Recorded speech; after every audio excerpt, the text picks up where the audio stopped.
Pai universal, fonte eterna de amor, verdade e vida, nós te agradecemos pelo reinício das nossas reuniões de estudo do livro de Urântia, por essa oportunidade renovada de buscarmos a verdade viva, de aprofundarmos nossa compreensão do teu amor e de fortalecermos a nossa fé filial em ti. Somos gratos por esse novo ano que se inicia, um tempo de recomeços, aprendizados e crescimento espiritual. Que cada novo dia seja uma chance de viver mais plenamente os ensinamentos de Jesus. Amar sem reservas, servir com alegria e confiar com coragem na tua vontade.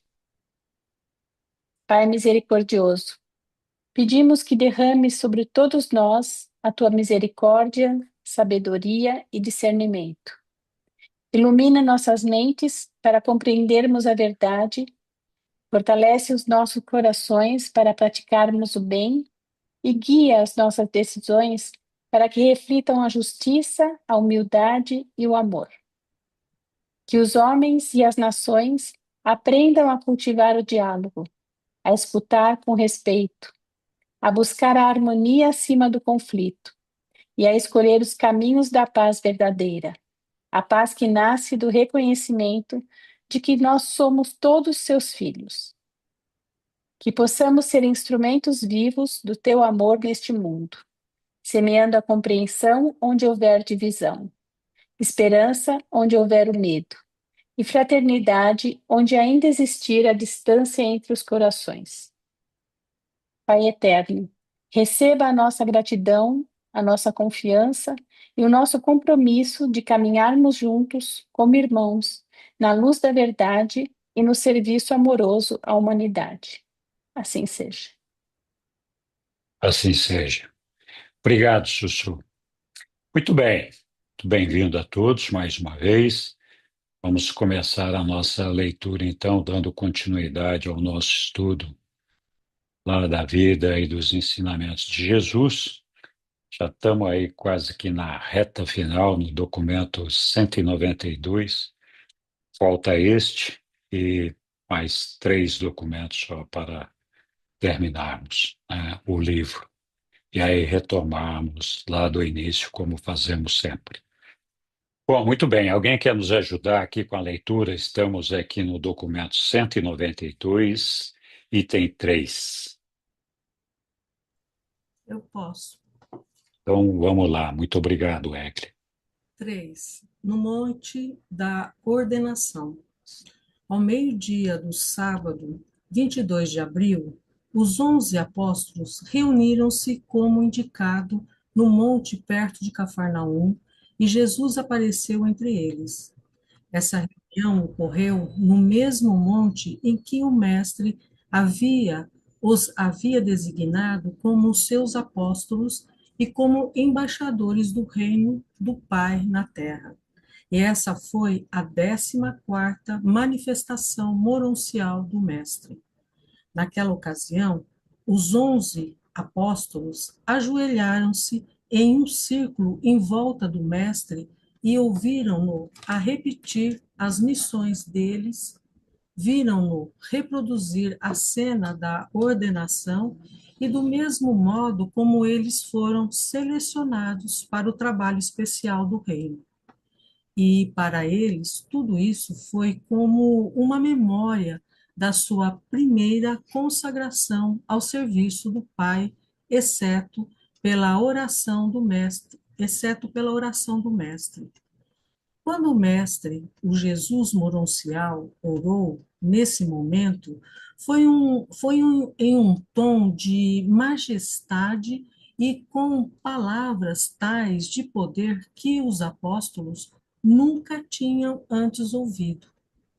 O Mestre agora falava com os governantes dos universos, como quem, no seu próprio universo, tivesse recebido nas suas mãos todo o poder e autoridade.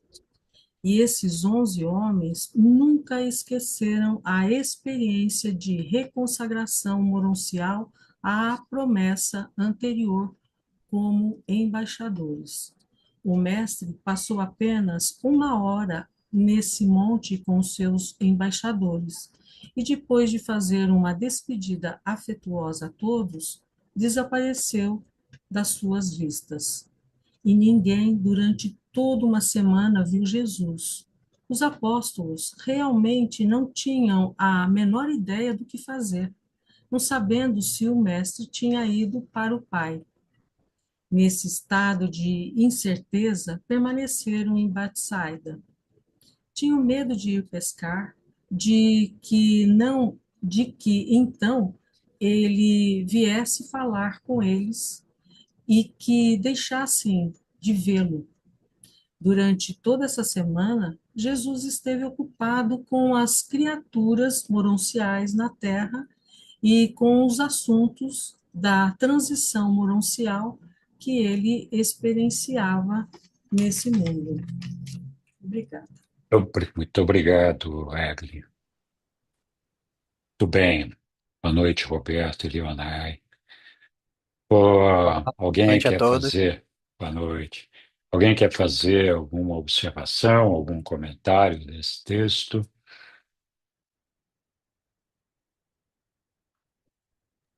É, Jesus retornando ao monte da ordenação, né, onde ele fez a consagração na época dos 12 apóstolos e contou para eles qual era a missão.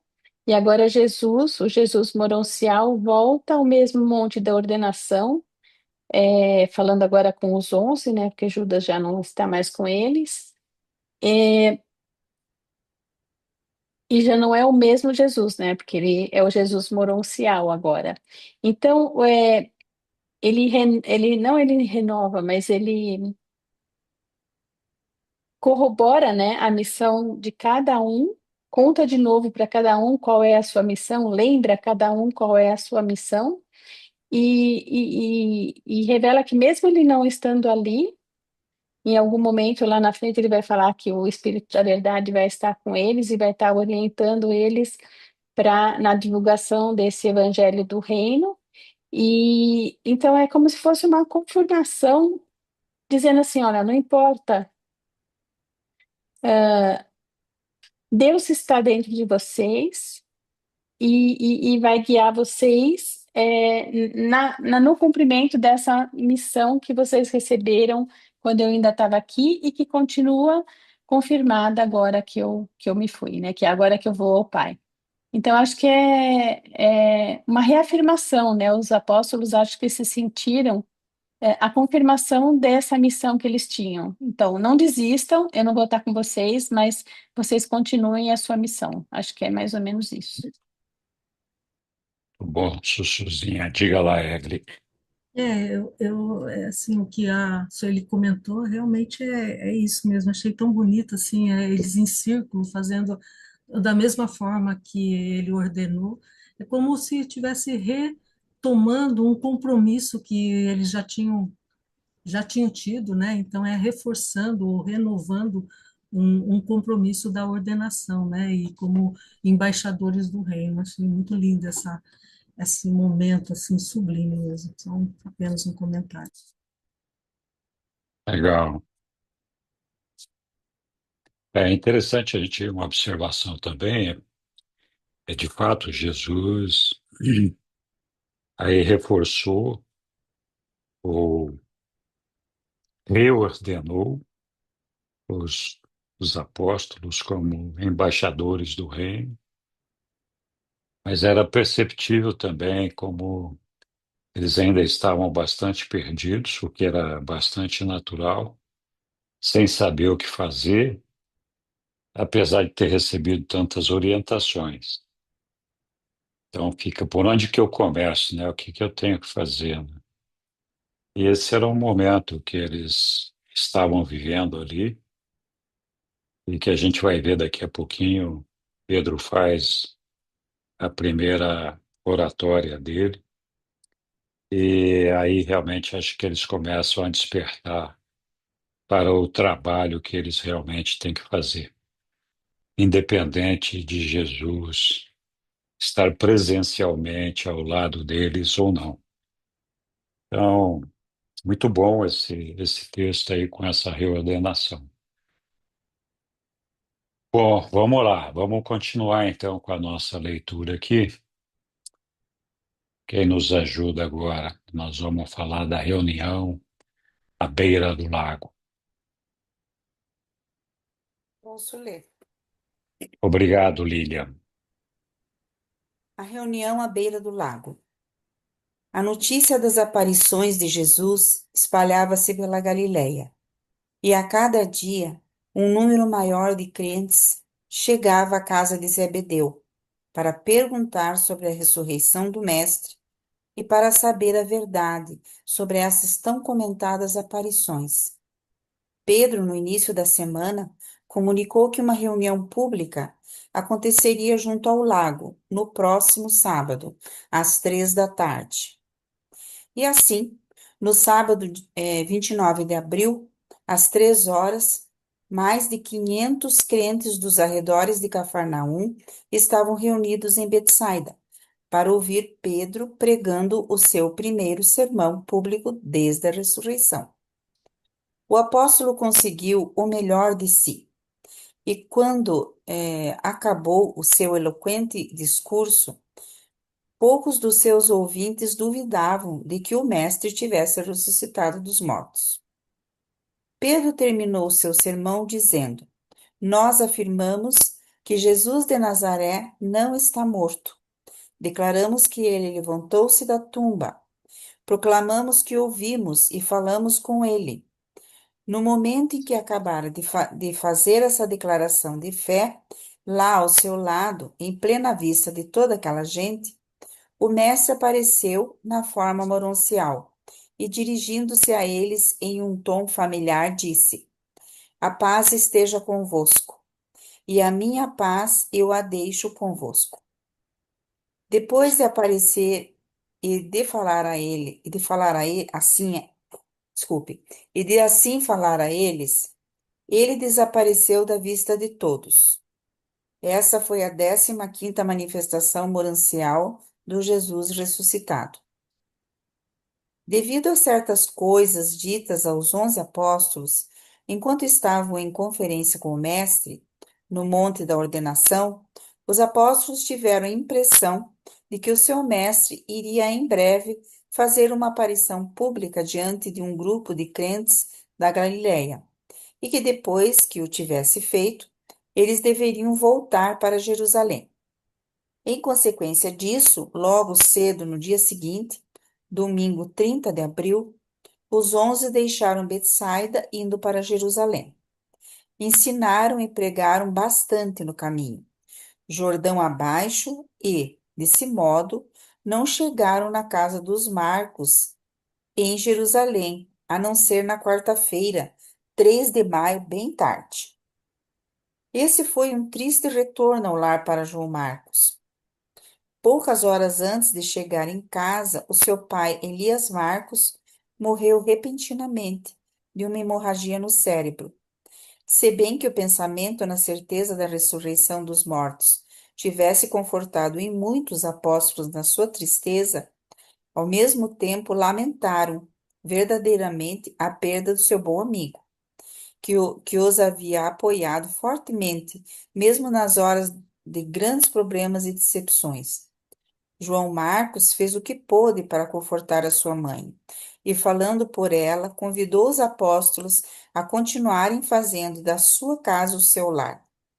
E os 11 fizeram dessa sala de cima o seu centro de apoio até depois do dia de Pentecostes. Os apóstolos propositalmente haviam chegado em Jerusalém depois do cair da noite, para não serem vistos pelas autoridades judaicas, nem aparecerem publicamente no funeral de Elias Marcos. Nem apareceram. Durante todo o dia seguinte, permaneceram silenciosamente reclusos nessa memorável sala de cima. Na quinta-feira à noite, os apóstolos tiveram um encontro maravilhoso nessa sala de cima, e todos se comprometeram a sair na pregação pública do novo Evangelho do Senhor ressuscitado, exceto Tomé, Simão Zelote e os gêmeos Alfeus. Tinham já sido dados os primeiros passos no sentido da troca do Evangelho do Reino, a filiação a Deus e a irmandade dos homens, pela proclamação da ressurreição de Jesus. Natanael fez oposição a essa mudança no contexto da mensagem pública, mas ele não podia contrariar a eloquência de Pedro, nem deter o entusiasmo dos discípulos, especialmente o das mulheres crentes. E assim, sob a vigorosa liderança de Pedro, e antes que o mestre ascendesse ao Pai, os seus bem-intencionados representantes começaram aquele processo sutil de substituir gradual e seguramente a religião de Jesus por uma forma nova e alterada de religião sobre Jesus. Muito obrigado, Lilian. Obrigada. Então, Acho que um ponto bastante importante é esse, que eles começam já a trocar a religião de Jesus sobre a religião sobre Jesus, né?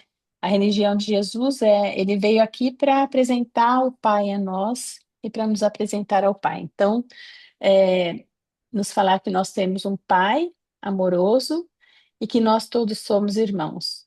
E aí eles se fixam tanto na ressurreição de Jesus que acabam trocando a, essa mensagem, né, da filiação pela mensagem de que Jesus ressuscitou e perdem de vista aquilo tudo que Jesus, ou muito do que Jesus ensinou quando eu estava ali com eles. Mas eu fico me colocando, às vezes, no lugar dos apóstolos, né? Imagina, gente, mesmo que eu tivesse vivido com Jesus 2, 3 anos e ele me dissesse, né, eu vou morrer, eu vou voltar para o meu pai e depois, mas não se preocupem, porque eu vou ressuscitar e vou voltar para o meu pai, né? Que esse é o caminho que todos nós vamos fazer. Quando eu soubesse que Jesus ressuscitou, eu, né, Sueli, eu acho que eu também ficaria deslumbrada com isso, eu acho que eu ficaria muito impactada. É, e talvez eu achasse, né? Eu sei que isso é errado, mas talvez o fato da ressurreição se sobrepusesse sobre todo o resto. É claro que isso está errado, né? O livro de Urante fala isso toda hora, e se você pensa racionalmente, eu concordo plenamente. Mas enquanto você está lá vivendo, o seu mestre, o seu melhor amigo, aquela pessoa que você amava, que durante 3 anos você seguiu, ele morre injustamente. E aí, depois de 3 dias, ele ressuscita? Meu Deus, né? É uma coisa assim bastante impactante. Então, eu acabo até entendendo por que que eles mudaram, né, o curso da mensagem, que é uma pena, mas eu entendo. Obrigada. obrigado, Sussu. Oi, Roberto.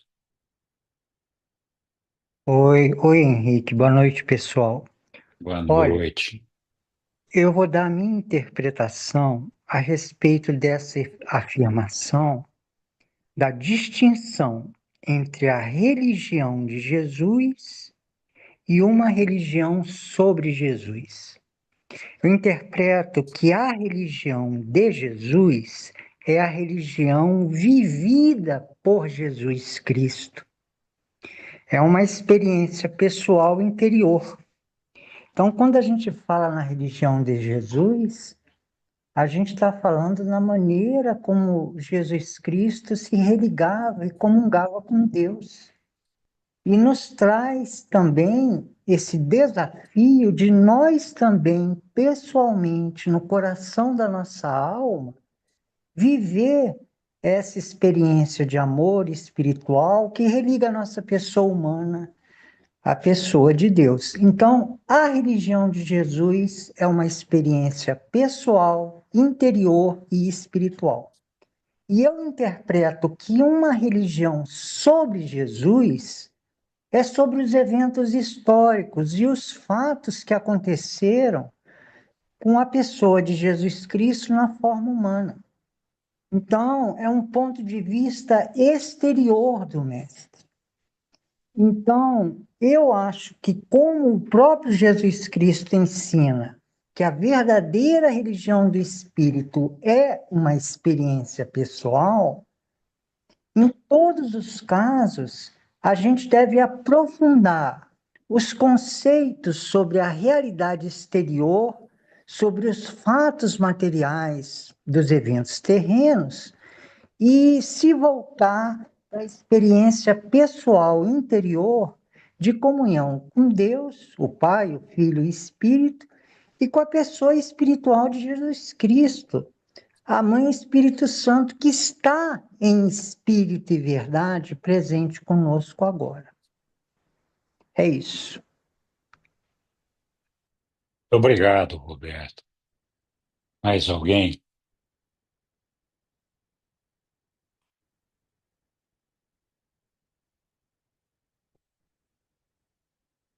De fato, é fácil a gente acabar sempre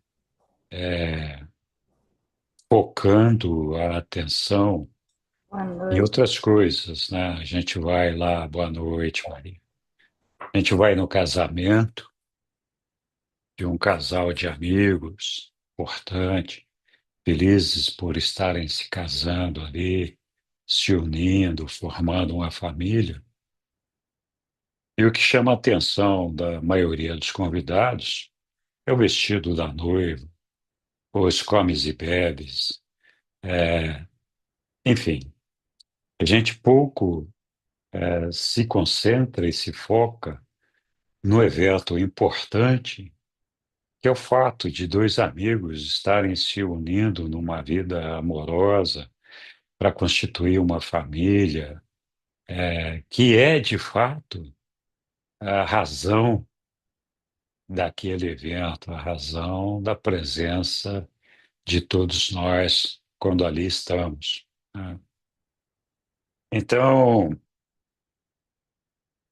não pode deixar de haver uma série de distorções quando esse tipo de coisa acontece.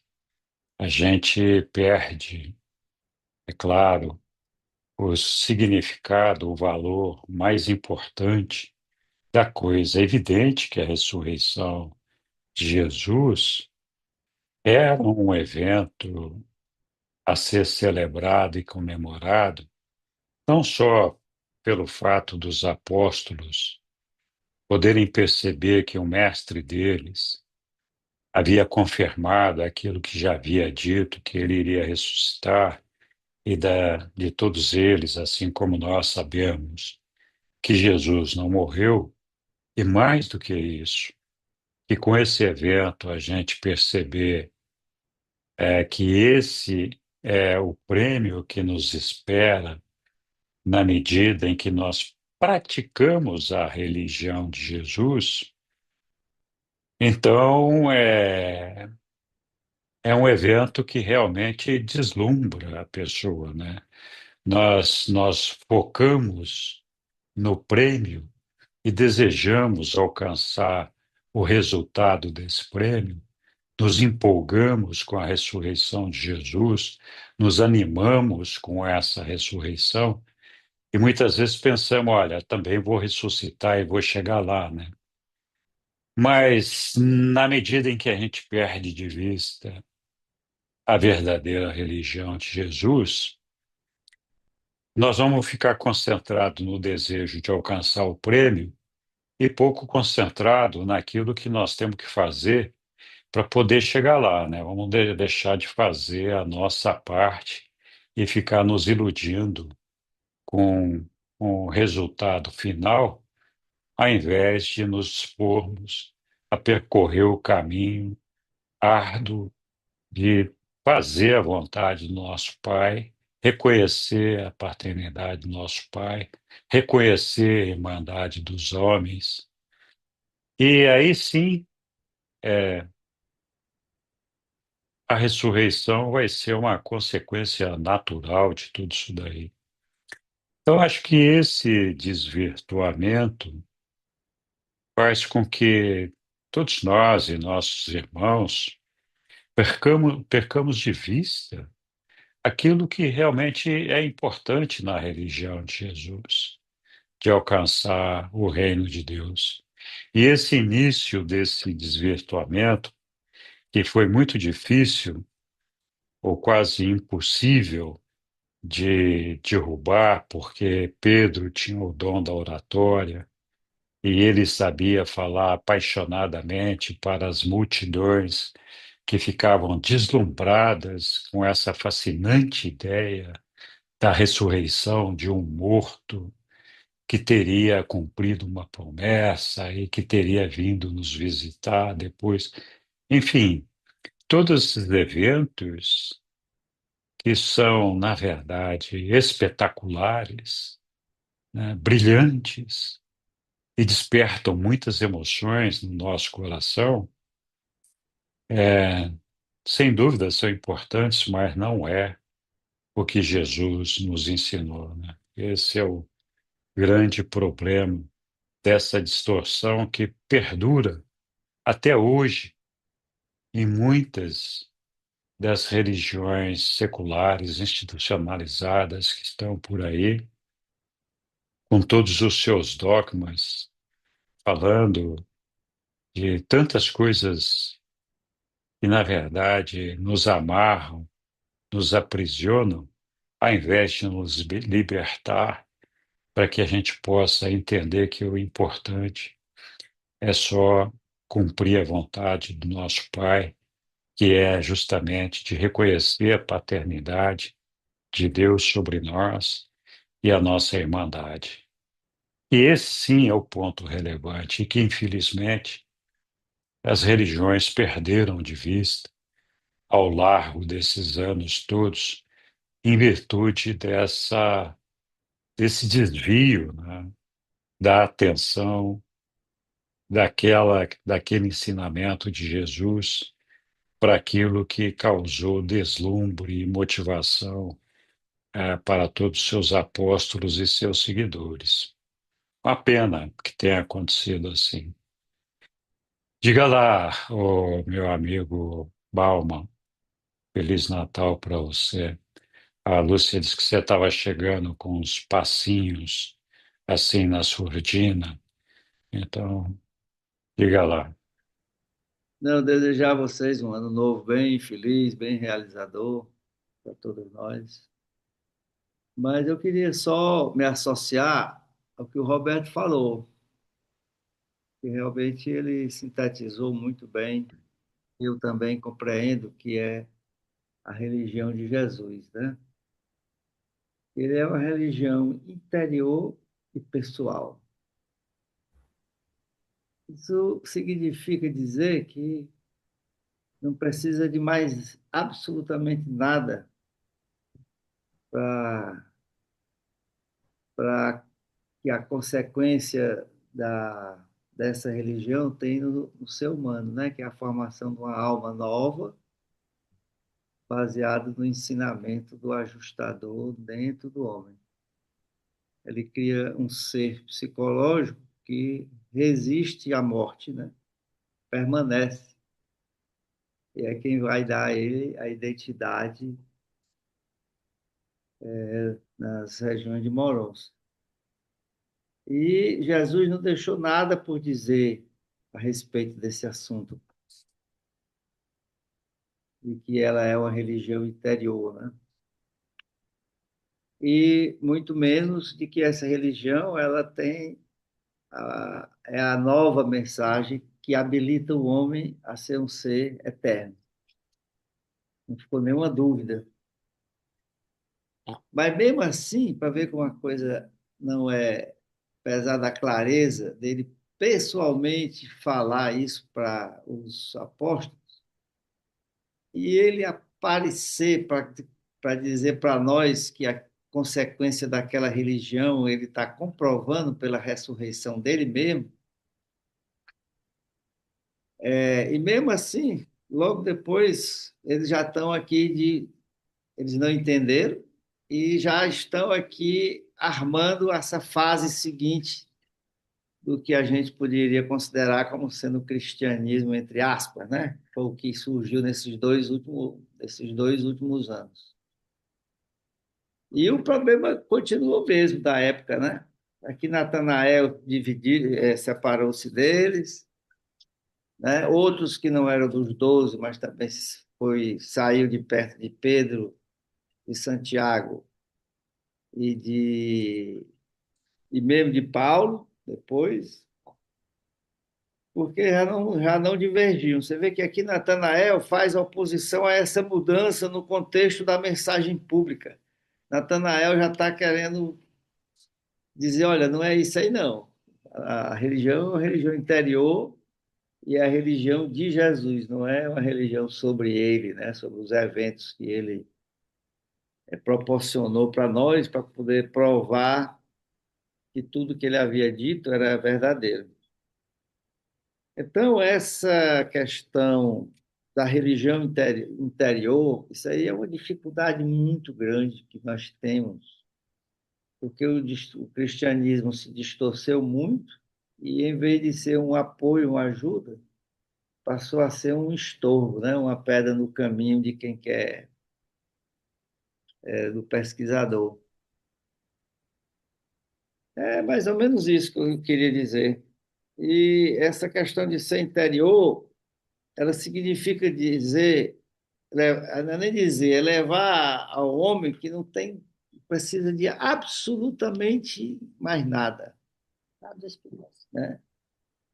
Aliás, quem matou essa charada aqui foi o Spinoza. O Spinoza era uma inteligência tremenda. Mas não precisa de templo, não precisa de reza, não precisa de dogmas, não precisa de badulachos, né? Que a gente vê aí nas religiões do mundo inteiro. Quando entrei, a primeira vez entrei num templo budista, foi chocado, né? De tanta coisa. Então, é uma religião que o homem, nos níveis atuais, não aceita. Com toda sutileza, acrescenta isso, bota aquilo, bota uma cereja em cima da ideia, enfeita, faz qualquer coisa, estabelece um processo, mas essa simplicidade da religião de Jesus é difícil encontrar quem aceite. Muito difícil. E o Roberto aí foi em cima da bucha. Ele realmente falou o que significa a religião de Jesus. É uma religião pessoal, interior e cuja consequência, o homem seguindo essa orientação de Deus dentro dele, é Deus dentro de nós, que é o ajustador. A gente só tem um esclarecimento 2000 anos depois, com o advento do Eliú. Por isso que eu valorizo muito o advento do Eliú, porque realmente ele trouxe de volta aquilo que tinha fugido da experiência humana, que é o fato de a religião de Jesus ser um processo completamente interior. É o homem, o pai dele dentro dele, o, o advento de Jesus trouxe outra energia para se associar à fração do pai, né, para conduzir o homem a uma nova realidade eterna. Isso é real, isso existe mesmo, isso não é papo furado, não. E aí o Eliú trouxe de volta isso, mas com todas as sutilezas e ao longo dos tempos vão se adicionando coisas, coisinha para cá, uma coisinha para lá, um detalhe assim, um detalhe assado, que nós mais ou menos temos que ter muita cautela, né, e argúcia para não cometer isso que o Paulo cometeu nas barbas, né, de Jesus. Porque não é uma coisa fácil, é uma convicção e praticamente anula toda consequência material que a gente precisa adicionar a essa filosofia cristã, né? A essa religião. E é isso, a nossa responsabilidade é essa. Ok, irmãos. Muito Obrigado. obrigado, Paulo. Oi, Caio. Oi, Henrique. Só recordar dois pontos aqui. Um é que o próprio livro de Dante já fala que Tomé, no fim da vida, começou a escrever um evangelho com a sua visão, né? Não sei se esse evangelho é o mesmo que existe, mas encontraram alguns evangelhos são ditos gnósticos, né, numa biblioteca de Nag Hammadi, e foi em 45 mais ou menos, e tem traduções hoje na internet do Evangelho de Tomé. E o Evangelho de Tomé ele é muito focado em Deus vivendo dentro de nós. Vale a pena quem tiver interesse buscar e ver o que poderia ser o Evangelho, a visão de Tomé. Não sei se esse Evangelho é o mesmo que o livro de Dante já cita ou não, mas parece ter uma convergência com respeito ao conteúdo. E eu acho uma pena, infelizmente, é uma pena enorme que a maioria das linhas cristãs que existem utilizam de forma eh, tão enraizada na doutrina a ideia de que Deus amoroso enviou seu filho para ser sacrificado, para perdoar os nossos pecados. Isso para qualquer pessoa que minimamente pensa um pouco, é uma aberração que faz com que algo que é tão fundamental, né, nas filosofias cristãs torne tudo que você disser inválido, porque uma das premissas mais básicas e fundamentais dela tem como coração um fato que é uma aberração e é totalmente inaceitável para qualquer pessoa que minimamente pensa ou tem coração, porque nenhuma pessoa sensata sacrificaria seu filho por ninguém.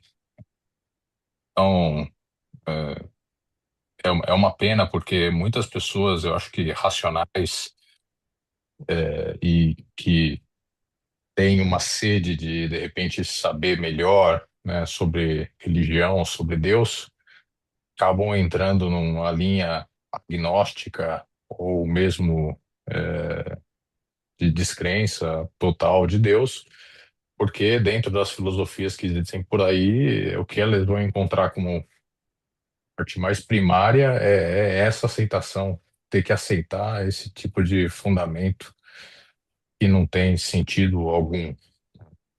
Toma-se isso ao fato de que na Bíblia você tem estupro pedido por Deus, e várias outras coisas no Velho Testamento que são outras aberrações, torna, né, o caminho cristão ainda mais complicado, né? Então, acho que a função nossa aqui, como pessoas que tiveram acesso a uma revelação que tem mais nexo e não tem conflitos, esse tipo de conflitos tão marcados, a gente tem um caminho para poder purificar ou melhorar essas crenças que tem por aí, né? E trazer algo mais em linha com o que foi o ensinamento correto. Isso é tudo, obrigado. Obrigado, Caio. Muito bom. Balma, você pediu a palavra de novo.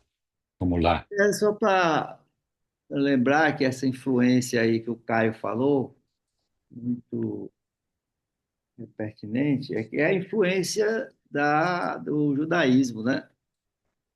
Nas religiões atuais, que foi consequência de Paulo, principalmente, né? Que incorporou essa linguagem E essa é a linguagem, essas ideias, né? Esses conceitos de pecado, que Jesus veio para zerar nossos pecados e tal, né? Essa aí é toda influência do judaísmo. E influenciou todas as religiões, principalmente as religiões ocidentais. É isso aí. E continua, né? Quer dizer, hoje a religião é completamente influenciada, construída em cima do judaísmo. Adiantou Jesus falar que é uma nova mensagem que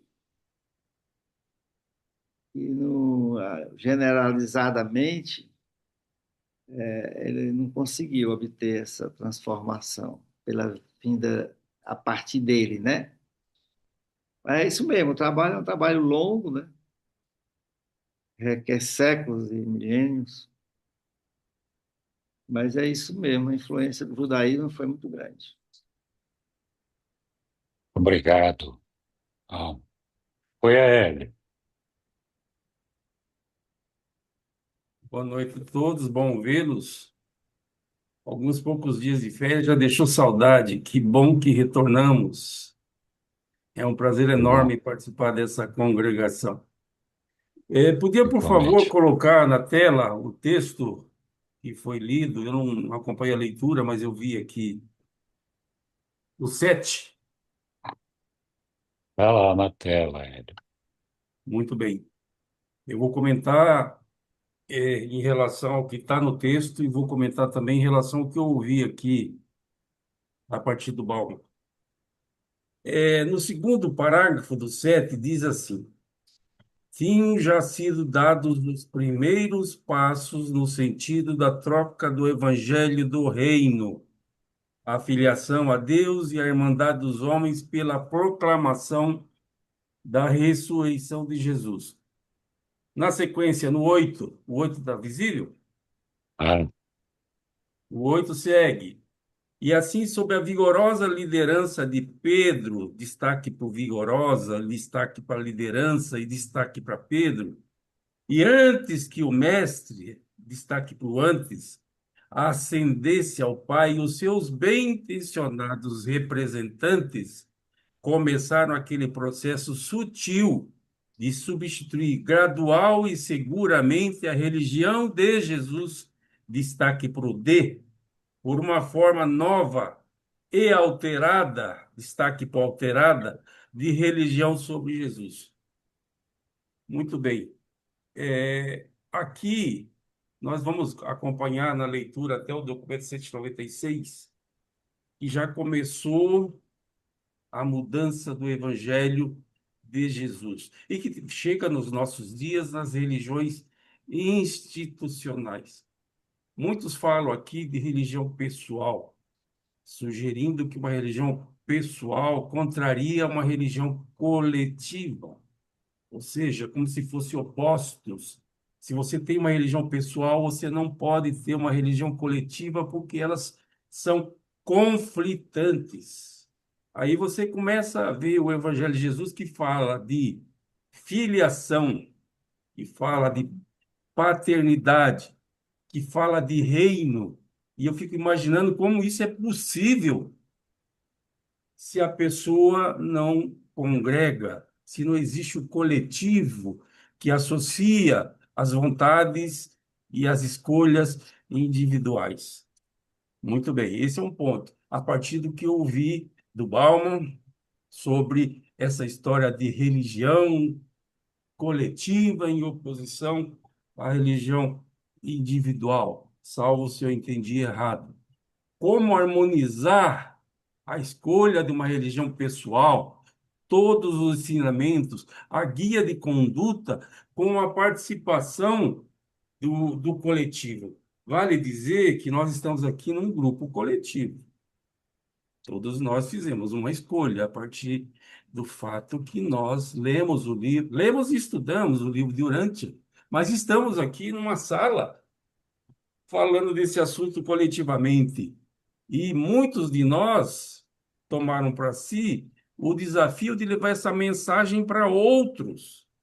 Ora, se a religião é individual, cumpre um propósito exclusivamente individual, por que desperdiçar tempo e levar essa mensagem para outros? Por que se reunir toda semana para estudar o assunto e encontrar maneiras de convergências? Por quê? Então tem alguma coisa aí que precisa ser esclarecida ou suficientemente explicada. Muito bem. Nos nossos dias, isso já passaram 2000 anos, e nós já começamos a perceber no texto que vocês acabaram de ler, eu li depois, os próprios apóstolos são os grandes responsáveis por, por não ignorar os aprendizados que Jesus deu. Os próprios apóstolos não falou, não quero que falem sobre mim, sobre minhas escolhas. Eu quero que vocês falem sobre os meus ensinamentos, sobre o meu evangelho, sobre as novas, e ela está resumida. Com toda a experiência de 3 anos e meio de atividade missionária, ela é sintetizada em dois aspectos: a paternidade e a filiação. E a paternidade leva ao conceito de família, não apenas o conceito do próximo. Você é meu irmão, o teu pai é o mesmo que o meu. E nós temos uma identidade, ou não temos uma convergência importante. Qualquer que seja a contribuição positiva ou negativa das religiões que estão aí, o fato é que nós temos uma mensagem, e essa mensagem tem proveito pessoal, particular e de engrandecimento, mas ela também tem um propósito de não egoísmo, de levar adiante. Salvo, é claro, melhor juízo. Obrigado. Obrigado, Aélio.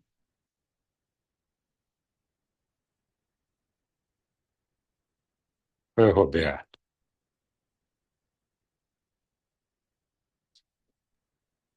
Oi, Henrique. Oi, pessoal. Eu gostaria de fazer uma adição à fala do Aéreo e esses dois aspectos da religião de Jesus, o, o individual e o coletivo.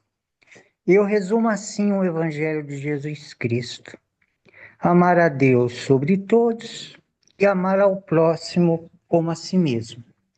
Só que esse amor a Deus, o Pai de todos, e o amor ao próximo, na irmandade, na família universal, ele é sempre uma relação pessoal. E eu diria que o pessoal não é necessariamente interior, mas é único de cada pessoa.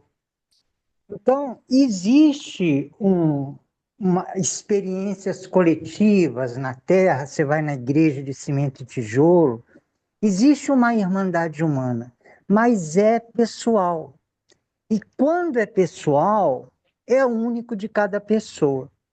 Então, eu não sei se a palavra interior seja mais importante que a palavra pessoal. Religião significa religação, vem de religare do latim. Então, a verdadeira religião do espírito é uma experiência pessoal entre a nossa pessoa e a pessoa de Deus que nos religa à pessoa dele. Essa é a primeira face do amor, o amor a Deus sobre todos. E a segunda face do Evangelho de Jesus é o amor ao próximo. E é isso que acontece quando a gente está aqui, além de estudar o livro de Urântia, confraternizando e reforçando o nosso amor como irmãos na família universal. Agora, se é pessoal, é importante o ensinamento que diz assim: tudo nesse mundo que não é espiritual é um meio para um fim, menos as relações pessoais. As relações pessoais são um fim em si mesmo. Então, os 4 circuitos da realidade é personalidade, espírito, mente e energia física. A personalidade e o espírito são a essência da religião, da verdadeira religião do espírito. Personalidade e espírito. Assim eu vejo. Obrigado, Roberto. Muito bem. Alguma outra observação, pessoal? Acho que eu levantei a mão, não sei se Não esqueci. apareceu aqui, não, Não? Então eu vou Obama. aparecer agora. Agora levantou. Não, é só para Pronto. colocar essa questão da percepção do Aélio. O fato da religião de Jesus ser uma religião pessoal e interior é porque a relação de homem com Deus se dá no interior do homem, já que a, o ajustador do pensamento, que é a fração do Pai dentro da gente, ele está na mente do homem. Então, é no interior, e isso é muito explicado, né? Até na Bíblia mesmo tem muita coisa relacionada a isso. Isso não tem nada a ver com a característica da personalidade do homem, que é, um, que é uma criação, é um dom que não opera bem isolado. Ele opera na interligação e na interação com outras personalidades. Então, o social, né? Você está aqui no seu trabalho, interagindo com seus colegas de trabalho, ou numa festa, ou em qualquer lugar, né? E interiormente você está trabalhando. Esse trabalho interior é que desenvolve os dons do espírito, porque esse novo ser psicológico está sendo criado pela orientação do pai com a sua aceitação. Então, a construção da nova alma é interior. Então, e como ela desenvolve essa alma interior, né, digamos assim, essa nova alma, ela desenvolve. E ela só tem uma forma do outro perceber, é pela sua interação com o outro, né? Já que você é um ser que interage normalmente, né? Não é um camarada que, pelo fato de ser uma religião interior e pessoal, ele vai se isolar no mosteiro, não, né? Pelo contrário, ele não tem medo de nada. Cada vez é mais destemido em qualquer lugar que ele estiver. Então, não pode confundir isso aí, não, como se fosse um egoísmo, você isolado internamente, né? E tem mais um detalhe: a ação exterior e mesmo a apreciação da criação do Pai fora de você, os valores dela e os significados dela, dessa visão exterior, ela é aprofundado esses valores cada vez mais pela revelação do ajustador. Ele é que vai lhe dar essa compreensão. Na verdade, é como se você tivesse pousado no planeta naquela hora, né? Porque a compreensão se amplia tanto e é exterior. Isso vale para qualquer situação, interagindo com uma pessoa, namorando, casando, ou sei lá o quê, qualquer ação social, ela, ela na verdade é um material até mesmo para você interiormente crescer, né? É um instrumento de aprendizado. É isso que o Roberto falou aí, nessa última passagem dele que ele falou. É que tudo que é exterior, na verdade, é um meio para o seu crescimento. E tudo que é interior, né, nesses termos que a gente está falando da religião de Jesus, ele é um fim em si mesmo.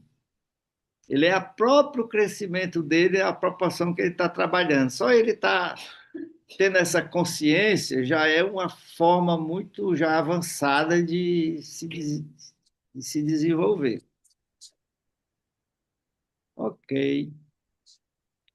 Obrigado, Alma. Oi, Hélio. Então, Eu queria destacar o que comentei sobre a religião coletiva, mas especificamente voltada para a decisão individual, pessoal de cada um, de se envolver ou não com o esforço de divulgação, ou o esforço de levar adiante uma mensagem que teve um proveito pessoal muito grande. Então, sem desprezar o benefício individual de todo aprendizado, seja religioso, seja de qualquer outra natureza, a questão que eu estou colocando aqui é tirar esse proveito pessoal e guardar para si mesmo, e, de certo modo, impactar o seu próximo com o exemplo. Porque se algum conhecimento de valor você internalizar e isso não te melhorar, não te colocar como uma pessoa observável, então você tem o antes de saber e de ter acumulado esse conhecimento e você tem o depois. Se você pegar o antes e pegar o depois e não tem diferença nenhuma, então isso é teoria, não é prática. Então, o que se espera de um estudante é que aprenda e que esse aprendizado o torne melhor de várias maneiras, tanto no aspecto civil, profissional, social, quanto no aspecto religioso. Então, eu tenho um conhecimento superior, mas eu continuo o mesmo de sempre, com todos os defeitos, sem nenhum aprendizado, sem nenhuma evolução. Aí eu pergunto, mas que conhecimento mais estéril, mais sem graça é esse? Então, você pode impactar a sociedade, o teu meio, o teu círculo, simplesmente pela tua mudança favorável, positiva, que isso desperta, sim, na medida que você está integrado à sociedade, desperta curiosidade. Ué, aquele cretino lá já não é tão cretino, aquele bobalhão já não é tão bobalhão, aquele sem noção já não é tão sem noção. Então, alguma coisa aconteceu, pode ser. Então, o exemplo ensina, mas a questão toda não é essa. Fora esse aspecto relevante, você não tem como não ser notado, salvo se você é um ermitão, você não tem como você não ser notado na sociedade, no trabalho, na profissão, na igreja, em qualquer círculo, na família. As pessoas percebem se você está sendo impactado por alguma coisa diferenciada para melhor. Mas não é esse o ponto. O ponto, na verdade, é o que você está disposto a fazer em relação ao teu próximo, em relação a contribuir com a evolução deste também. Vale dizer que Jesus formou uma equipe pequena, mas ele formou uma equipe. Ele não formou a equipe apenas para impactar aquele pequeno grupo. Não, eu vou tornar 12 pessoas melhores, eu vou tornar 70 discípulos melhores e pronto, assunto encerrado. O meu evangelho é restrito, é pessoal, é individual, é particular e tem que ser assim mantido. Ele não deu essa missão, ele deu uma missão diferente. Qual foi a missão? Levar adiante.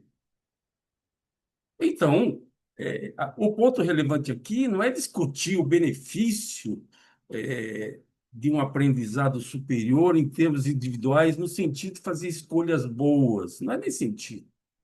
A questão toda é o que você vai fazer em forma de agradecimento para levar adiante no sentido de contribuir para a melhoria da sociedade, começando pela família, começando pelos próximos. Nós temos aqui um grupo que escolheu o livro de Urante. Isso já nos torna diferenciados. Eu não sei quanto representa a comunidade de leitores e estudantes do livro de Urântia, não sei, honestamente, mas é muito menos do que a comunidade de cristãos, que é medida em 2,5 bilhões de pessoas e usa a Bíblia como um livro que chamam de sagrado. Então, vamos lá, eu vou arriscar um número só porque eu gosto de número. Vamos imaginar que nós somos, no mundo todo, 50 mil pessoas, perto de 2,5 bilhões. É um número desprezível, é quase um traço na estatística. Aí nós vamos pegar esse conhecimento e vamos guardar para nós mesmos e tirar o proveito que isso for possível em benefício próprio e dos nossos mais próximos, ou nós aceitamos um desafio maior? É uma pergunta, é, jogada ao vento, mas vale a pena considerar. Obrigado. Obrigado, Hélio. Muito bem. Diga lá, Eliona. Olá, pessoal, boa noite. Não vou querer me estender Boa. muito, mas vou ler aqui um trecho que está lá no documento 103, seção 1 e parágrafo 1. Ele diz assim: a unidade da experiência religiosa em um grupo social ou racial nasce da natureza idêntica dos fragmentos de Deus que residem nos indivíduos. É essa parte divina do homem que dá origem aos seus interesses, não egoísta pelo bem-estar de outros homens. Contudo, posto que a personalidade é única, não havendo dois seres mortais iguais, ocorre inevitavelmente que não há dois seres humanos que possam interpretar de modo similar a condução e os impulsos do espírito da divindade que vive dentro das suas mentes. Os seres de um grupo de mortais podem experienciar a unidade espiritual, mas eles não podem nunca alcançar a unidade filosófica. Pulando um pouco aqui para o parágrafo 2, ele diz assim: quando um mortal está de pleno acordo com a filosofia religiosa de um semelhante mortal, esse fenômeno indica que esses dois seres tiveram uma experiência religiosa semelhante, no que toca às questões da similaridade entre suas interpretações filosófica e religiosa. Para sintetizar o que eu quero dizer, é que a religião pessoal, ela é pessoal, é uma experiência pessoal, mas quando há uma semelhança com o nosso semelhante, isso se torna, vamos dizer assim, uma concatenação que forma a religião mais ampliada. O que foi, filhão?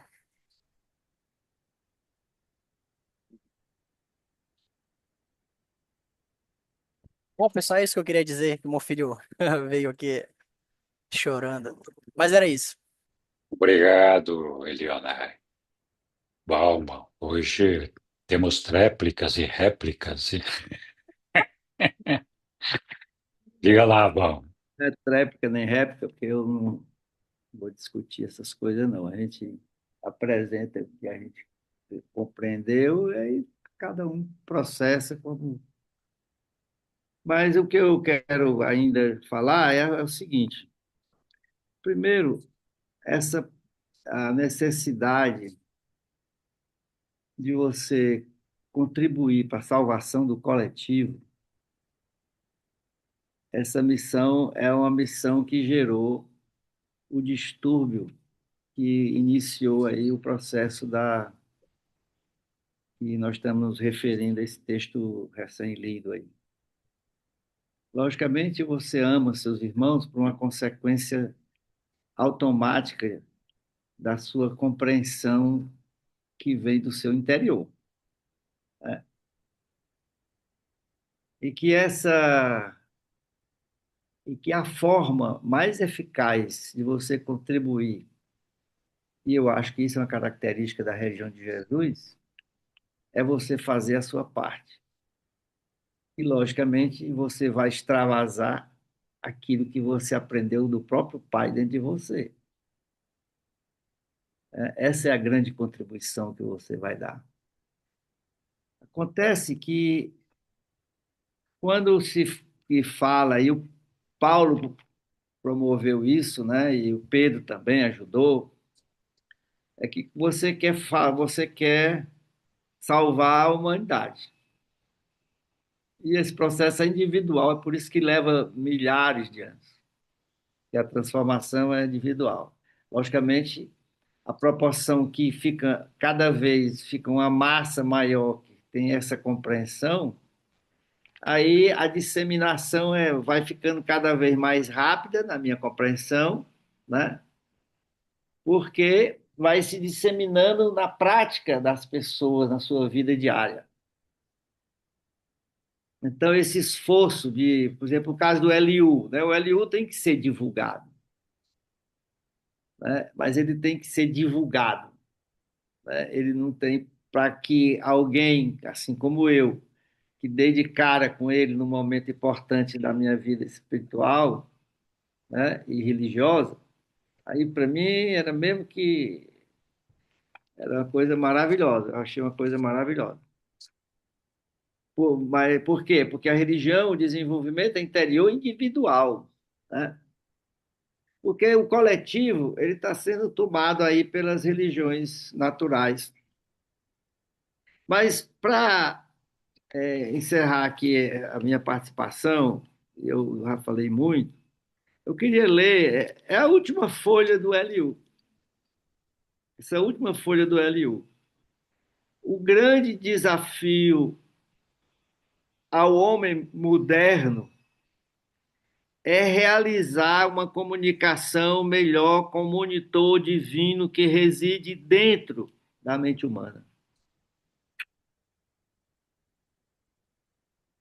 A maior aventura do homem na carne consiste no esforço bem equilibrado e sadio de ultrapassar as fronteiras da autoconsciência, penetrando nos domínios imprecisos da consciência embrionária da alma, embrionária porque ela está nascendo, em um esforço de todo o seu coração para alcançar a região fronteiriça da consciência do espírito, esse o contato com a divina presença. Está aqui uma síntese do processo humano, de salvação humana, está aqui, ó. Tudo interno, né? Esse é o desafio do homem moderno. E é mesmo. Essa comunicação com o monitor interior, com Deus dentro dele, é uma coisa verdadeira. E é por isso que é difícil, né? Porque a religião empurrou o homem para fora dele, né? Ele tem que ir para a igreja, ele tem que ir para o culto, ele tem que fazer a parte dele, tudo fora dele, fora, fora, fora, fora. Aí nós perdemos essa vivência com o mundo interior, seu próprio mundo interior. Então a mente natural humana começa a tentar adaptar aos valores dela, e começa então a distorcer o caminho. E aí, para ele voltar, retomar tudo, é difícil.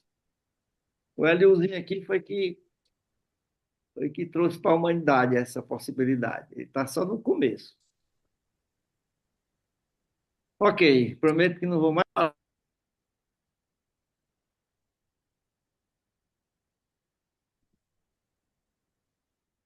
Foi aéreo.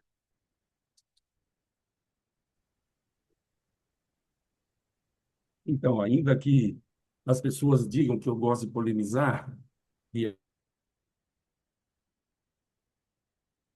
a maior parte do tempo tento, eu gosto de polemizar e gosto de te contrariar quando eu discordo de você. E eu vou dizer de novo, de uma outra maneira. Você tem, numa extremidade, você tem o pessoal, o individual, aquilo que dá sentido, que dá propósito, de conduta. Obviamente, você pode compartilhar isso com os outros ou não, a decisão continua sendo sua. A questão toda não é escolher um caminho versus o outro caminho. Porque, na verdade, você pode estar escolhendo dois caminhos. Se você, se você aprende alguma coisa de valor e você não quer compartilhar, é uma escolha sua. Mas se você decide diferente, que você vai compartilhar, sempre dependendo da vontade alheia de aceitar a tua experiência como válida, porque eu posso simplesmente olhar para mim, olhar para esse, eu não tenho o menor interesse. Siga o teu caminho, siga as tuas escolhas, eu vou seguir as minhas. Essa questão de essa questão de aprender com os acertos ou e aprender com os erros alheios também é uma decisão pessoal, na medida que a gente chega vazio. E quando eu digo a gente chega vazio, é desde o nascimento. Ninguém chega doutor, ninguém seja engenheiro, advogado, médico, profissional, empreendedor, empresário. As pessoas chegam vazias. e elas vão sendo ocupadas por ensinamentos de lavra alheia. O próprio livro Durante que foi citado, e você fez bem em mencionar a última página, ele diz o seguinte: essas religiões todas aí, elas têm defeitos, elas têm adulterações, elas têm um monte de problema. Eles chamam de evolucionária. A ideia de evolucionário sugere evolução, senão daria outro nome. É uma religião que carece de mudança. Bom, é fato que houve manipulações. Se eu vou ensinar alguma coisa para outra pessoa que eu não acredito, isso tem um nome. Isso é hipocrisia. Faço o que eu digo, mas não faço o que eu faço. Isso é hipocrisia. Hipocrisia. É óbvio que essas igrejas evolucionam. Eu digo óbvio, porque há inúmeras provas na linha do tempo que elas se desviaram, não necessariamente por equívocos bem intencionados. É fácil de acreditar que essas religiões tiveram equívocos intencionados. Você imagina uma religião que tem 1,5 bilhão de membros e que esses membros contribuem mensalmente com $1. $1. $1. A gente sabe que isso é apenas um número para consideração. $1 já rende 1,5 bilhões de dólares mês. Isso representa quase 20 bilhões anos. $1. A gente sabe que é muito mais que isso. Na medida que a lojinha, que são os templos, não é só a única fonte de renda. Existem as universidades, existem os hospitais, existem as editoras, as estações de TV, de rádio, que trazem outras rendas. Com um volume tão grande de movimentação financeira, não é difícil imaginar que os líderes escolheram manipular. Mas esse não é o ponto. Eu só estou querendo dizer que as religiões que estão aí, elas cumprem um propósito. Elas cumprem um propósito. O próprio livro de Urântia reconhece tal propósito. Vale dizer, e a gente vai ficar apenas entre os cristãos, que isso tem quase 2.000 anos. E antes dos cristãos, existiam outras igrejas. E elas permanecem, a maioria permanece aí. Existe até dentro do livro Durante um tratado sobre as religiões pela visão de Jesus, quando ensinou o Ganide lá.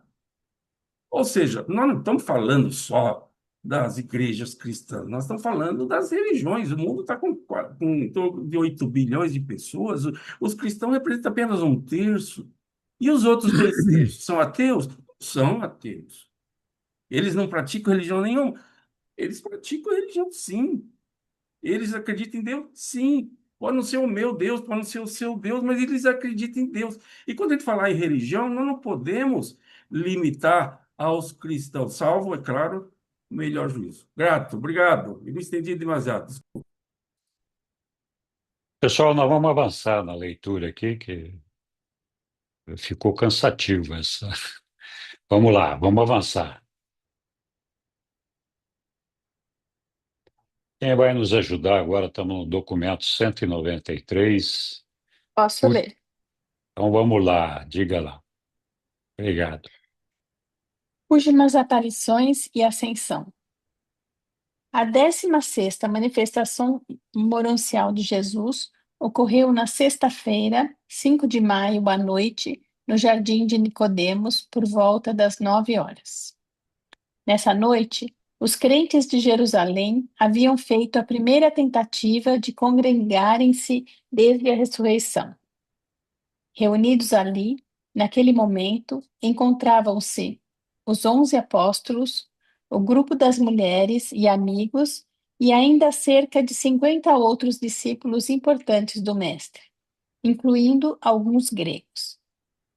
Esses crentes estiveram conversando informalmente por mais de meia hora. Nisso, subitamente, o mestre moroncial surgiu, plenamente visível, e começou imediatamente a instruí-los. Disse Jesus: que a paz esteja convosco. O grupo mais representativo de crentes, apóstolos, discípulos, homens e mulheres, para o qual eu apareci desde o tempo da minha libertação da carne é este. Agora vos conclamo a testemunhar o que eu vos dissera de antemão, que a minha permanência em vosso meio deveria ter um fim. Eu vos disse que em breve deveria voltar para o Pai. E naquele momento vos disse claramente que os principais sacerdotes e governantes dos judeus me entregariam, para que eu fosse levado à morte, e disse que ressuscitaria do túmulo. E por que então vos permitis assim ficar desconcertados quando tudo isso de fato vem a acontecer? E por que ficar tão surpresos quando me levantei do túmulo ao terceiro dia? Não acreditastes em mim porque ouvistes as minhas palavras sem compreender o significado delas. Agora, todavia, deveis dar ouvidos às minhas palavras, para que não cometais novamente o erro de escutar os meus ensinamentos com a mente, enquanto dentro de vossos corações deixais de compreender os significados. Desde o começo da minha passagem, como um de vós, eu vos transmiti que o meu único propósito era revelar o Pai do céu para os filhos dele, na terra. Eu vivi a autotorga da revelação de Deus, para que vós pudesseis experienciar a carreira de conhecimento de Deus. Revelei Deus como vosso Pai no céu, e revelei a vós como filhos de Deus na terra. É um fato que Deus ama os seus filhos. Pela fé na minha palavra, esse fato torna-se uma verdade eterna e viva nos vossos corações. Quando pela fé viva vos tornais divinamente conscientes de Deus, nasceis do Espírito, tal como filhos da luz e da vida, e da mesma vida eterna, por meio da qual ascendereis no universo dos universos e atingireis a experiência de encontrar Deus, o Pai, no paraíso. Eu exorto-vos a lembrar sempre de que a vossa missão entre os homens é de proclamar o Evangelho do Reino, ou seja, a realidade da paternidade de Deus e a verdade da filiação do homem. Proclamai toda a verdade das boas novas, não uma parte apenas do Evangelho da salvação. A vossa mensagem não mudou com a experiência da minha ressurreição. A filiação a Deus pela fé é ainda a verdade salvadora do Evangelho do Reino. Deveis sair e pregar o amor de Deus e o serviço aos homens. O que o mundo mais necessita saber é que os homens são filhos de Deus e que, pela fé, eles podem de fato compreender e experimentar diariamente essa verdade enobrecedora. A minha auto-outorga deveria ajudar todos os homens a saber que são filhos de Deus. Mas esse conhecimento não será suficiente se eles não conseguirem captar pessoalmente, por meio da fé, a verdade salvadora de que eles são filhos espirituais vivos do Pai eterno. O Evangelho do Reino interessa-se pelo amor do Pai e pelo serviço aos seus filhos na terra. Aqui entre vós, compartilhais o conhecimento de que ressuscitei dos mortos, e isso não é estranho. Tenho o poder de sacrificar a minha vida e retomá-la. O Pai dá esse poder aos seus filhos do paraíso. Deveríeis animar-vos nos vossos corações pelo conhecimento de que os mortos de uma idade entraram na ascensão eterna logo após haver eu deixado o novo túmulo de José. Vivi a minha vida na carne para mostrar como podeis, por meio do serviço do amor, tornar-vos reveladores de Deus aos vossos semelhantes.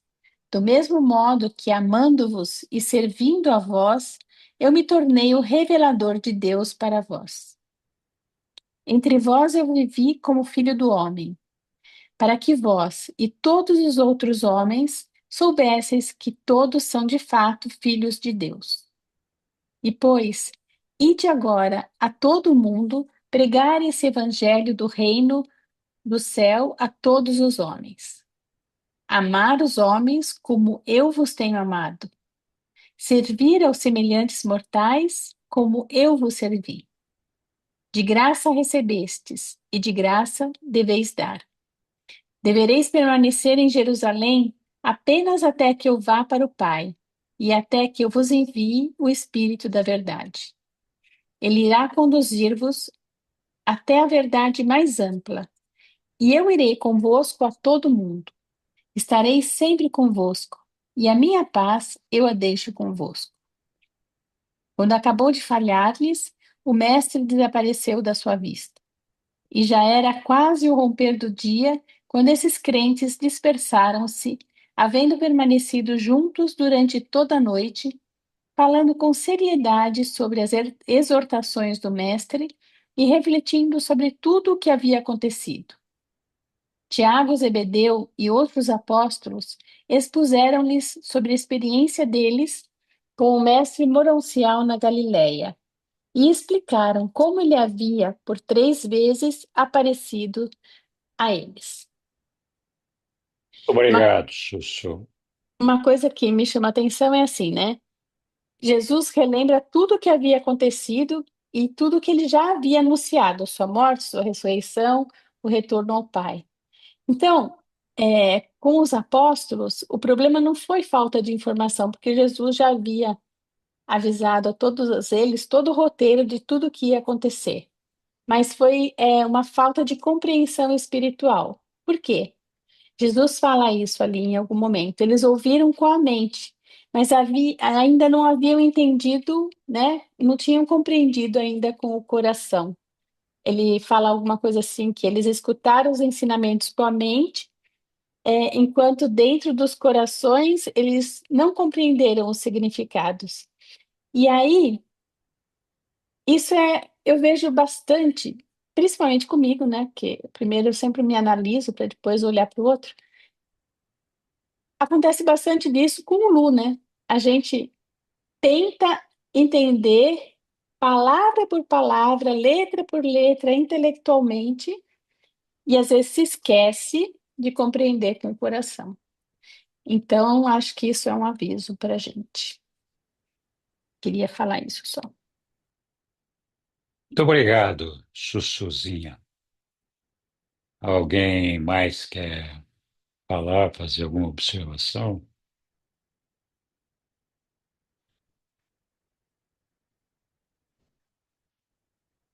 Muito bem. Vamos seguir adiante, então. Voltamos aqui no nosso texto e continuamos com a aparição em Sichar.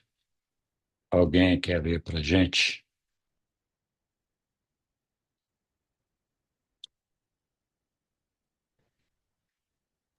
Eu posso Muito ler. bem. Então vamos lá, Lilian. A aparição em Sichá. Por volta das 4 horas da tarde de sábado, 13 de maio, o mestre apareceu para Nalda e cerca de 25 crentes samaritanos perto do posto de Jacó em Sichá. Os crentes tinham o hábito de encontrar-se nesse lugar, perto de onde Jesus havia falado a Nalda a respeito da água da vida.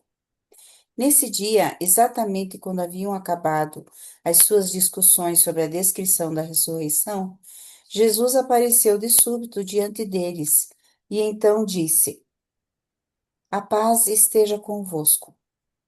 Vós vos rejubilais de saber que eu sou a ressurreição e a vida, mas isso de nada vos valerá, a menos que nasçais primeiro do Espírito eterno, chegando por meio disso a possuir pela fé o dom da vida eterna. Se fordes os filhos pela fé do meu Pai, vós nunca morrereis, vós nunca ireis perecer. O Evangelho do Reino vos ensinou que todos os homens são filhos de Deus. E essas boas novas a respeito do amor do Pai Celeste pelos seus filhos na terra devem ser levadas a todo o mundo. É chegada a hora em que não ireis adorar o Espírito a Deus apenas em Gerizim ou em Jerusalém, mas sim onde estiverdes e como estiverdes, em espírito e em verdade. É a vossa fé que salva as vossas almas. A salvação é dádiva de Deus a todos os filhos, a todos os que são filhos dele. E não vos deixeis enganar. Ao mesmo tempo em que a salvação é uma dádiva livre de Deus e é concedida a todos aqueles que aceitam pela fé, em seguida virá a experiência de conceber os frutos dessa vida espiritual, tal como é vivida na carne. A aceitação da doutrina da paternidade de Deus implica que vós aceitais também graciosamente a verdade que é a irmandade dos homens.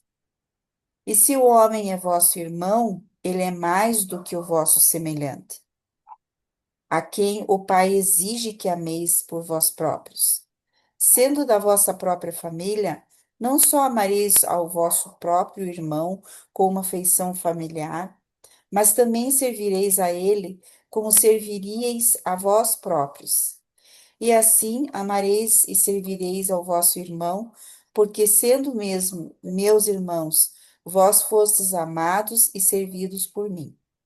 Ide então a todo o mundo falar dessas boas novas, a todas as criaturas de todas as raças, tribos e nações. O meu espírito preceder-vos-á, e eu estarei para sempre convosco. Esses samaritanos ficaram bastante atônitos com a aparição do Mestre e partiram apressados para as cidades e aldeias vizinhas, divulgando as novas de que haviam visto Jesus e que ele lhes havia falado. E essa foi a 17ª aparição morancial do Mestre. Obrigado, Lília. Obrigada. É interessante, eu queria até ter comentado anteriormente, mas estou destrenada para apertar a 6, esqueci até onde apertava aqui para a mãozinha. É, eu acho que a maior sequência o maior discurso que Jesus deu foi o anterior, né? Ele deu um discurso bastante grande ali para os gregos. Ali não sei onde ele estava, não lembro no começo onde que é que ele estava na aparição anterior.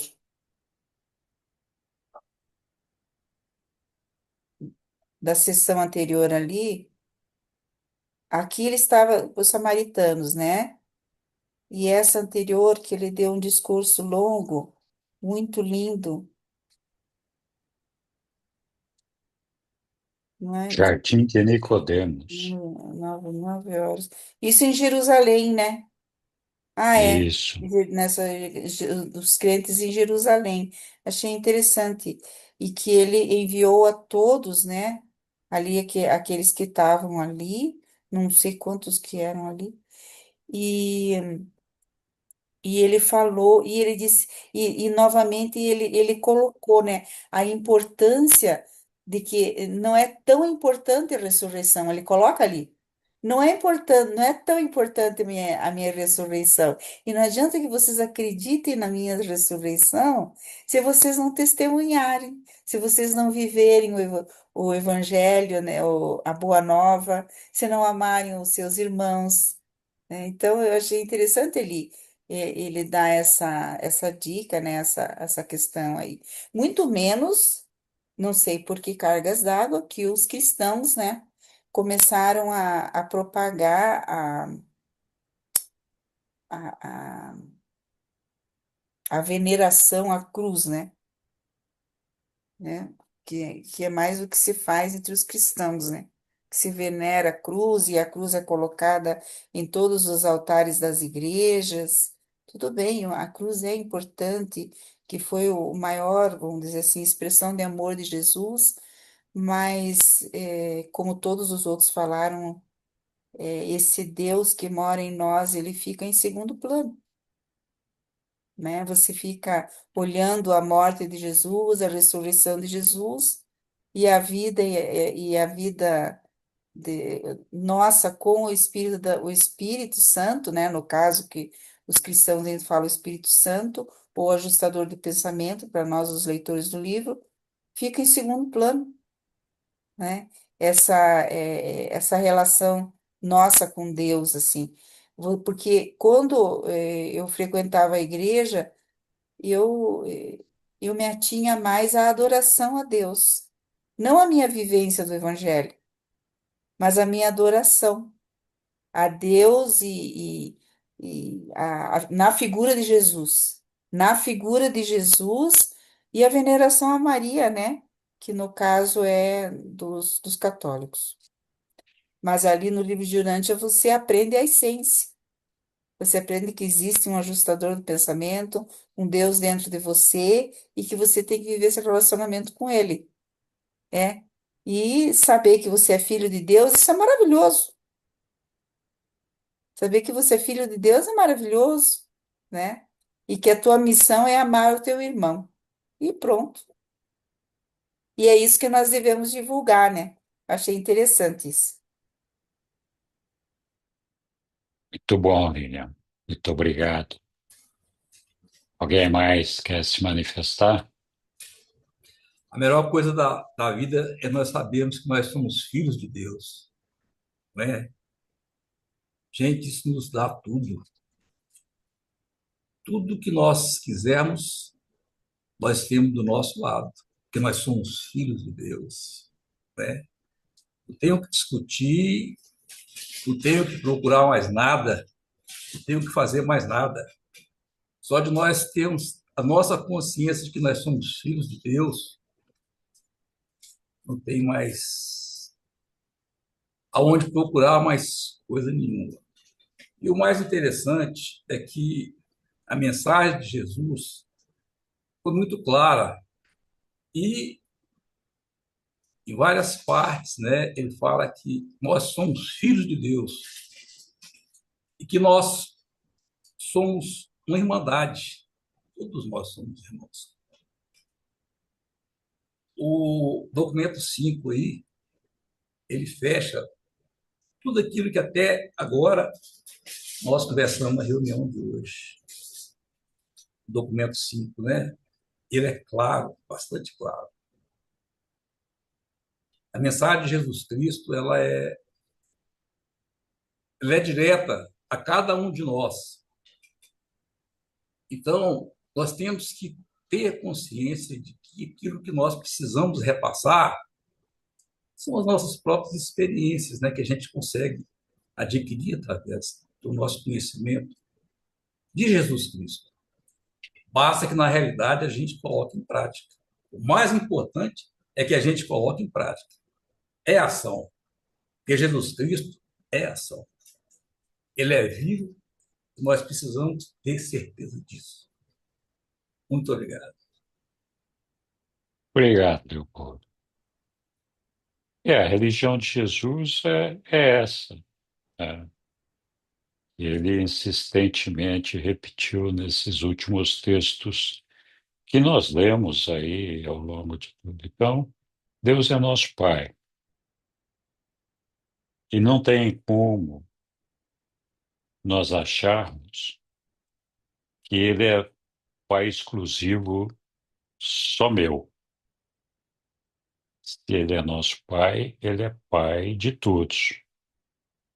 E se Ele é Pai de todos, nós somos irmãos. Então, é uma coisa simples o Evangelho de Jesus. Não tem, do ponto de vista de entendimento, não tem dificuldade nenhuma. Qualquer pessoa consegue entender esse raciocínio de Deus é nosso Pai, e sendo nosso Pai, nós somos todos irmãos. Contudo, é muito difícil a gente viver a religião de Jesus. Porque viver essa religião de Jesus implica em que a gente faça a vontade do nosso Pai o tempo todo. Cumprir a vontade do nosso Pai o tempo todo não é uma coisa simples, porque nos obriga a abrir mão do nosso egoísmo, da nossa individualidade, faz com que a gente busque amar aos nossos irmãos e servir aos nossos irmãos.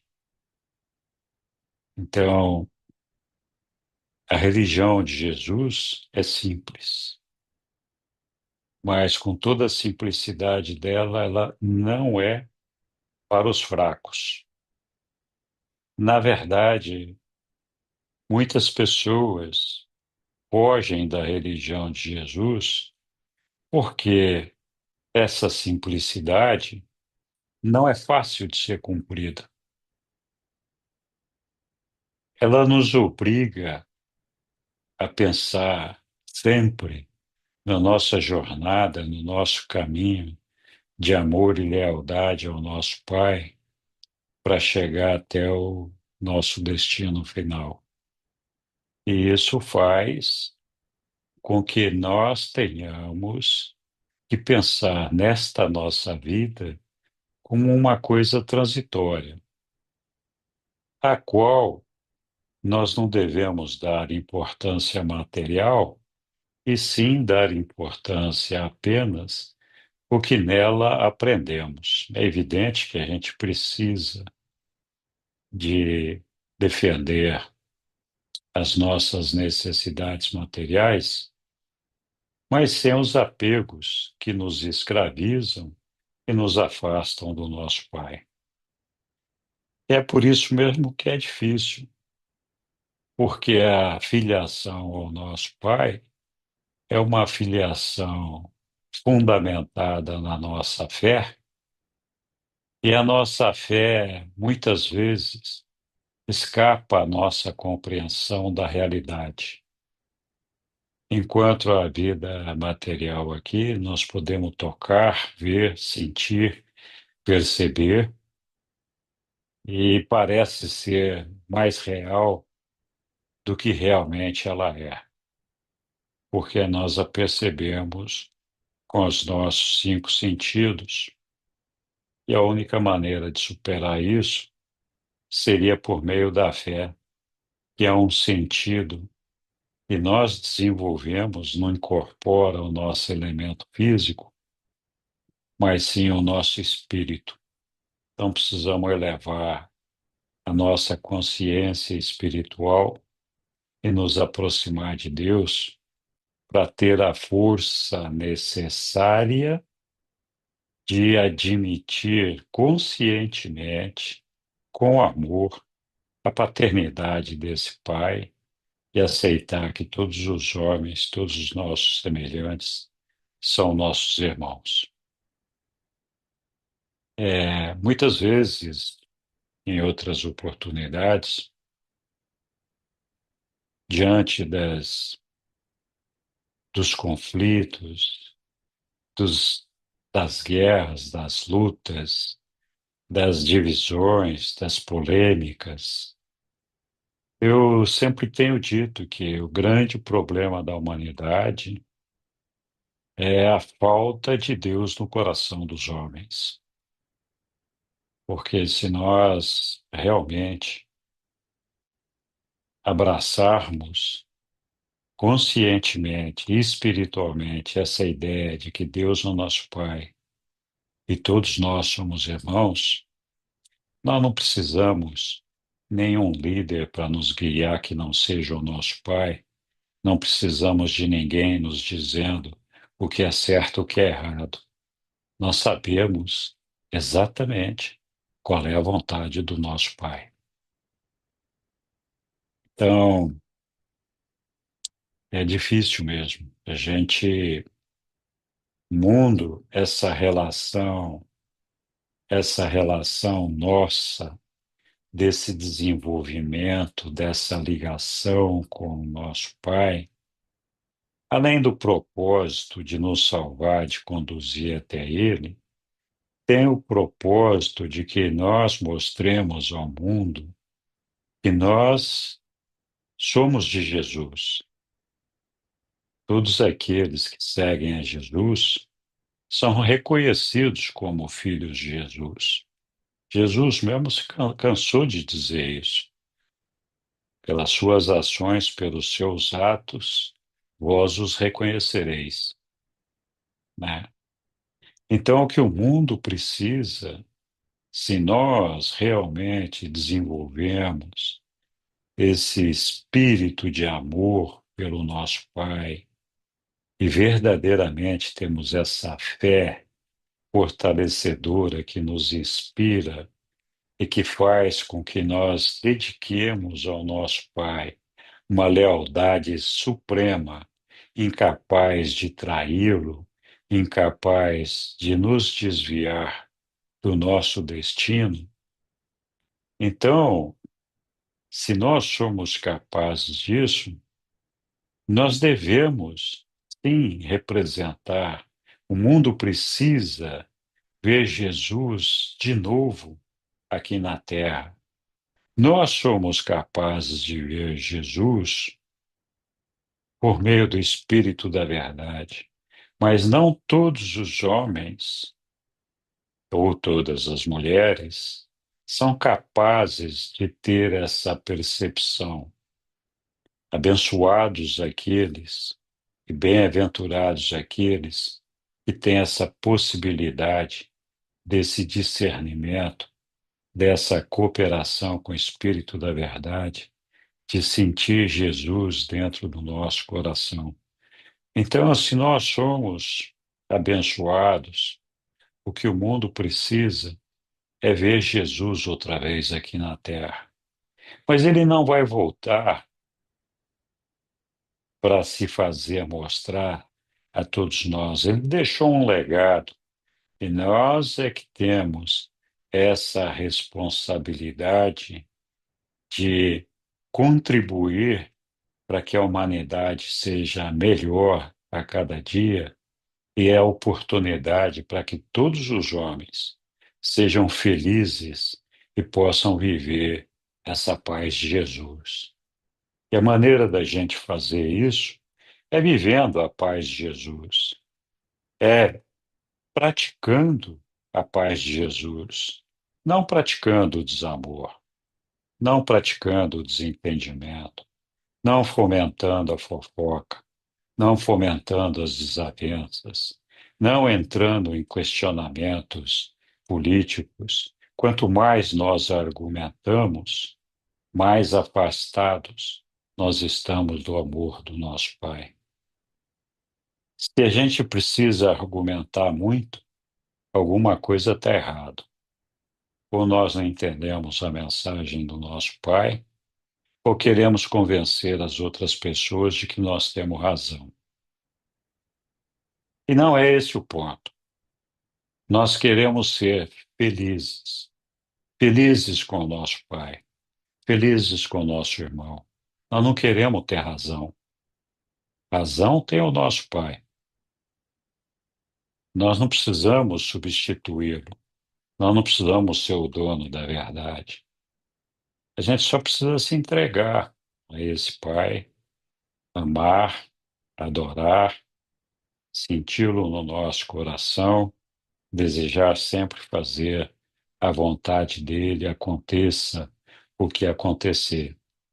O preço para isso, nesta vida material, muitas vezes pode parecer muito alto, porque quando a gente luta pelo amor e pelo reino do nosso Pai, as nossas conquistas não são materiais.